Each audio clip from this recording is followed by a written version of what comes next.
ترین حالات میں جب مرزائیوں کے ڈر سے بڑے بڑے پیر اور بڑے بڑے حسینی بڑے بڑے مولوی محمد الرسول اللہ صلی اللہ علیہ وآلہ وسلم اور تاجدار ختم نبوت کا نعرہ لگانے سے ڈر رہے ہیں، اس وقت خادم حسین رضوی ایک حسینی کردار کا حامل بن کر قید و بند کی صعوبتیں برداشت کر رہا ہے۔ ان حالات میں ایک منافق جو کوفی خاموش ہے، اس کی خاموشی جو ہے اس کا اتنا دکھ نہیں ہو رہا جتنا کہ یزیدی اور شمر کا پیروکار بن کر آج بھی کوئی خادم حسین رضوی پر بھونک رہا ہے۔ بخدا اسے میں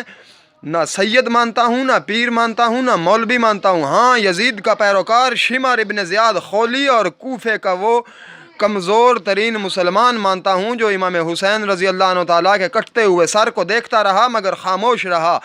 اس وقت بھی اگر نہیں بولو گے، اگر ایسے کم از کم ایسے منافقین کو اگر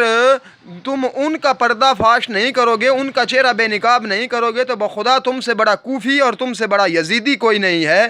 ان کے چہرے جو ہے کوئی بھی بولے، چاہے وہ خود کو پیر کہتا ہو یا پیڑ کہتا ہو، کوئی مولوی کہتا ہو یا ملا کہتا ہو، کوئی بھی ہو جو زیادہ لمبی لمبی تقریریں چھوڑنے والا ہو، چاہے وہ ابلیس سے زیادہ بھی کوئی بڑا مقرر ہو سکتا ہے، ابلیس سے زیادہ کوئی بڑا عالم ہو سکتا ہے، ابلیس سے بڑا کوئی مولوی ہو سکتا ہے جو ملائکہ کا استاد تھا۔